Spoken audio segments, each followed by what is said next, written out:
Loving it. I'm loving the fact that we're really giving these tracks the time of day that they deserve.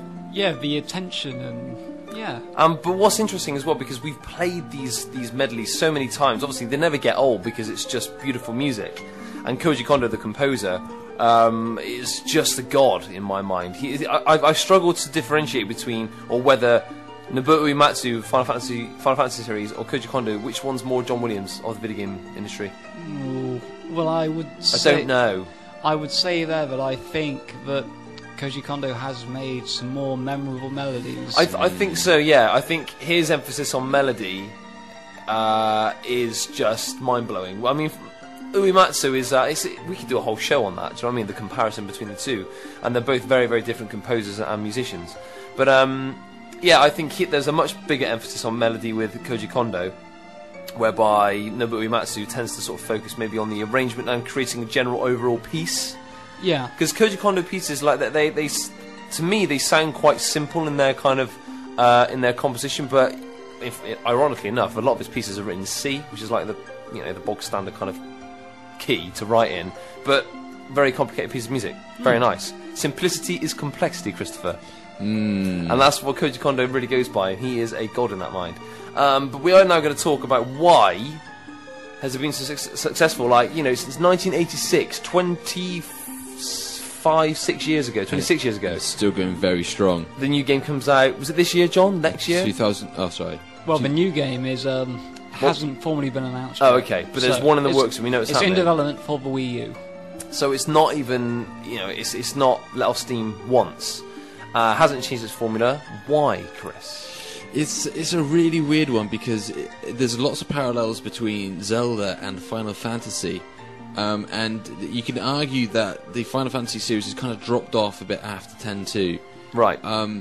And it's a bit weird.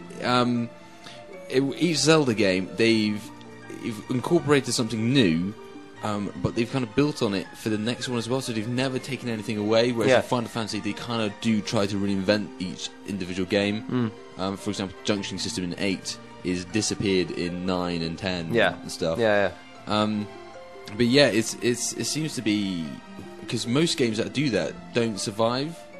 Well, the ones that sort of change their formula. No, that don't, just kind of like... Right. You would expect it just to fizzle out and just become boring. Yeah, I think with Legend of Zelda, though, certainly, because it was certainly one of the founding kind of franchise, really. It was in the heyday, the mid to late 80s, when kind of video games were really becoming apparent, certainly on the home console.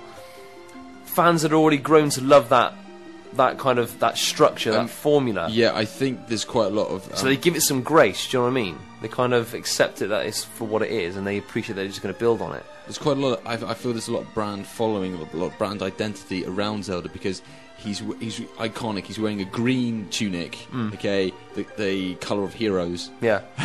Okay. And like even an ocarina, a blue ocarina is, synonymous with Ocarina of Time. So it's like, I want to play as Link, I want to play as a character, I want to play in another story, and it's weird how I want to keep on coming back to it, because I know that each game is going to be good. Yes, how has it done that? How has it done that? Well, if we look at Ocarina of Time, they incorporated, they moved to the 3D world so well. I'm like, you can look at Sonic the Hedgehog; he didn't move to the 3D world at all well. Right, I think John will agree with you there. Yeah, I think I agree. Okay, and only now is he starting to get the grips with his 3D world. Yep. Okay, well, they nailed Ocarina of Time. And first time almost. Yeah. So it was like, so for the sequel, for the next game, okay, well, we'll just do the exact same thing. But they kind of didn't. They kind of thought, well, we'll throw in a curveball. We'll do the 3-day. You can only play for 3 days, and then you can reverse time to day 1 because you got the moon coming to destroy you. Right. So it's kind of like, it's just expanding on the idea before and then developing it further. Yeah. Was it Wind Waker? Wind Waker was very interesting because it was the new game to be released on the GameCube, which was called Project Dolphin at the time.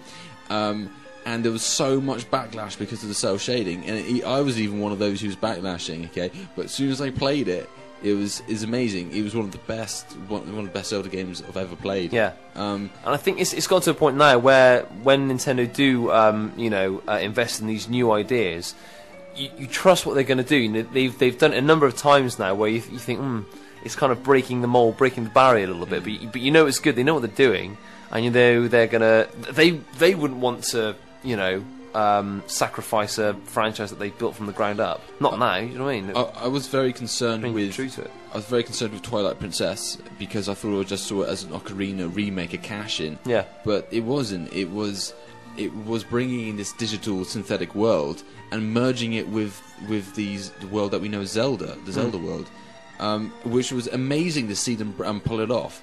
And a recurring theme that comes around in Zelda is you've got two worlds that clash against each other. Because in Wind Waker you had Hyrule, which was frozen in time. Spoilers possibly now. And then you got Twilight Princess, which is flipped in the dark world. And then the new one, Skyward Sword. I had huge concerns about that, but what they've done here, is what they've very clever done. They've taken it to the Wii, and they've sat down and they've really thought about how the controls work, the input. On the Wii is probably the best game ever to use the Wii nunchucks. The controls are unbelievable. What, it's the best one that the Wii have kind of nailed, or it's the best Zelda the way it feels? It's the best Wii game right. that utilises the controls. There's like the blocking mechanic which they've introduced. Just expands it again, and it's so clever how they keep on just reintroducing new mechanics and just expanding and expanding. But they haven't never broken away from kind of like the very simple early days. We've got like two items like that you can select, like from A to B, like sword and shield. Yeah. And then later you got three. You got the C buttons. Yeah. So it's just evolution of idea, and it's just becoming more and more perfect rather than trying to reinvent itself. So it's not playing no way in any shape or form that it's just playing it safe. I don't think it's playing it safe at all. I think they recognise that they have a winning formula. Why change something if it's winning? Because it's not even though it's like just a winning formula. It's just something that works really solidly. You know, it's something that encompasses or works well with the other elements of the gameplay.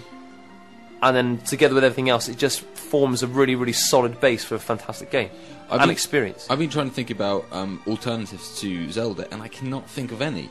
They've basically cornered the whole entire market in platforming adventure. Yeah.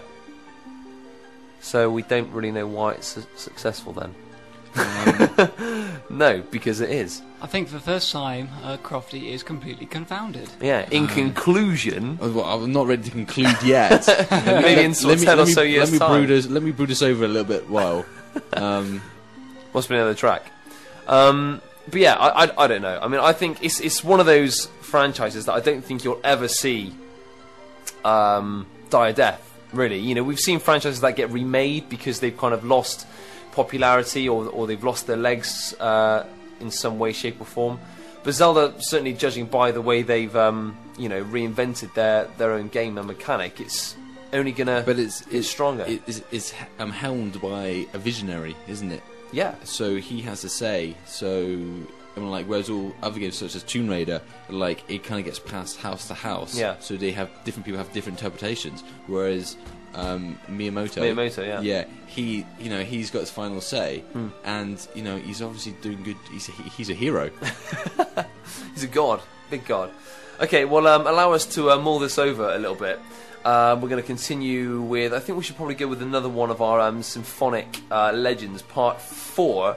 This is Battlefield, so you can imagine what this one's going to sound a bit like. Again, it's 8.5 minutes long. This one. I want to play as much of it as we possibly can.